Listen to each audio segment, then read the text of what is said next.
Hey guys, welcome back, and this is how to get Google API key for Gemini. So first, just simply go to google.com and search for get API key Gemini, and from here just simply click on this one, Gemini Developer API. So click on that, and after that click on this one, get a Gemini API key.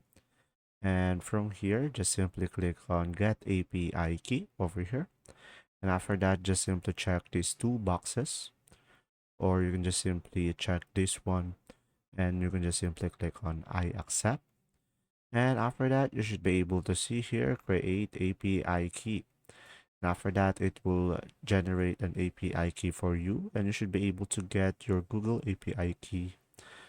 And just simply wait for it to load up. And from here, you can just simply copy it over here. And from there, you should be able to have, or you should be able to get your API key. If this video was helpful, please like and subscribe, and thanks for watching.